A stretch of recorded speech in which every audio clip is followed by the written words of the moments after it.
طيب هروح لابو تريكه وشيكابالا.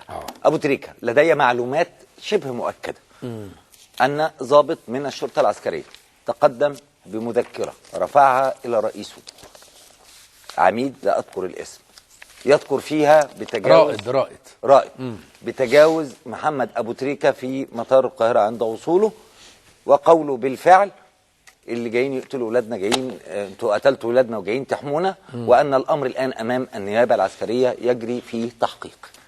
هل هذه المعلومات دقيقه؟ المعلومات دي عندي دقيقه. و عايز اقول ان ابو تريكه مصري.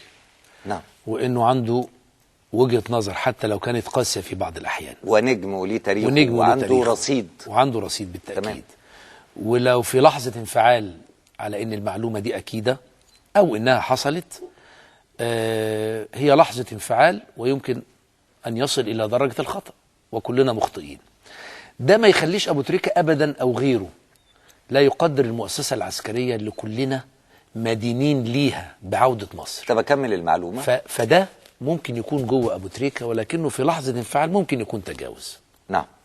حتى لما اتبعت له البيان اللي طلع ومضى عليه اتكتب فيه مؤسسات الدوله والقوات المسلحه، هو شطب على القوات المسلحه ورفض. لما راحت له قناه الاهلي عشان تسجل معاه كلمه يوضح فيها الصوره، رفض التسجيل. دي في موقف حاد.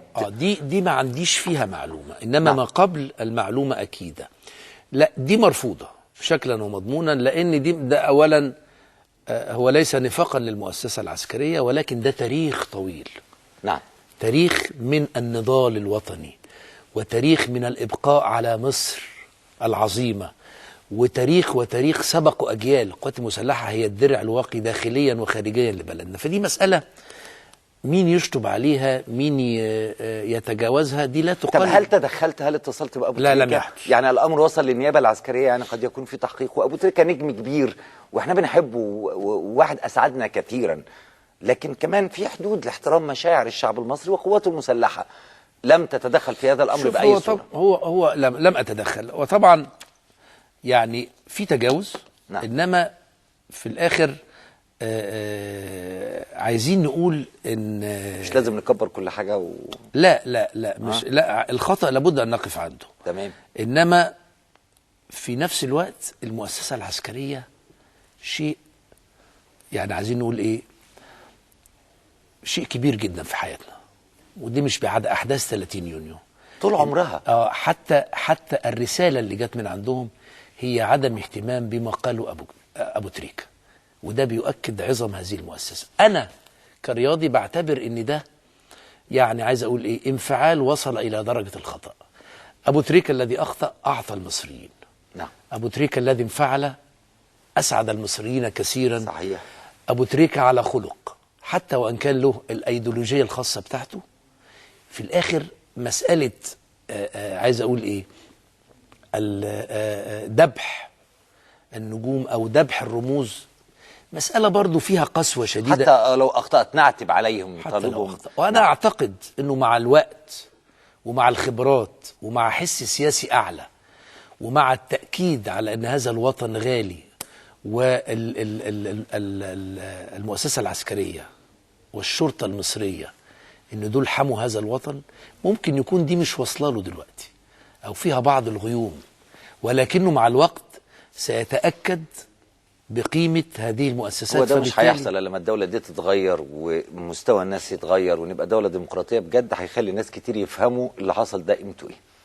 انت مش حاسس ان احنا دولة ديمقراطية؟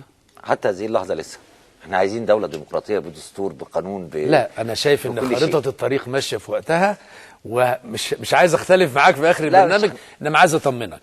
واخد بالك ان مهمة هذه الحكومة هي تنفيذ خريطة الطريق. المؤسسة الوطنية، الجيش، الشرطة المصرية دفعوا وبذلوا كل ما هو غالي ونفيس لمصلحة هذا الوطن.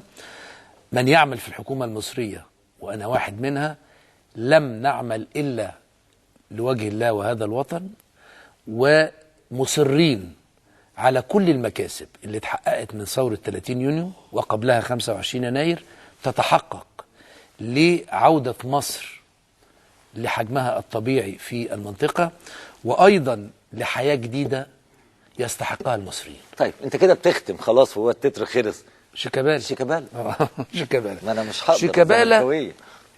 شيكابالا منفعل بطبيعته. نعم. وهو يعني عايز اقول ايه، اقل رصانه من ابو تريكه. نعم. ابو تريكه برضو يعني شخصيه الى حد ما يعني ليها مواقف كتير كويسه، و باستثناء الخطأ الاخير ان كان يعني في بعض مش هنقف عنده كتير، انما ابو تريكه شيكابالا منفعل بطبيعته.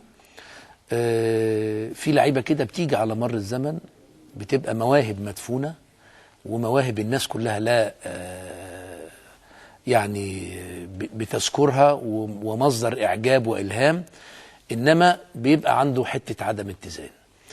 اعتقد ان ما حدث بتفاصيله برضه هو امر مرفوض. لازم النجوم تعرف. تدخلت ولا لم تتدخل؟ لا، لم اتدخل في الحالتين، لم اتدخل. نعم. النجوم لابد ان هم يعرفوا ان بحجم الخطأ، بحجم المحبة والنجومية وبحجم التقليل من نجوميته، فبرضه كلها خبرات. بس اعتقد بقى القادم يعني اعتقد ان يعني كتير من الناس مش هيغفروا هذه الزلات كتير. فبالتالي بتمنى من شيكابالا تحديدا ان يعرف ان عنده مهمة اكبر بكثير من الدخول في عراق. يعني عايز اقول له باختصار قبل ما نختم ان عمر لعيب كرة القدم محدود. تستطيع ان تفعل كل شيء بعد ان تعتزل كرة القدم غير ان تعود لممارسة كرة القدم. فلو خدتها في مشاكل ونزاعات وكلام من ده هتفقد كتير من نجوميتك، فبالتالي المخزون اللي عندك اللي ممكن يعمل لك اسم على مدى السنين هتفقده. نعم. دي الرسالة اللي عايز اقولها. وصل.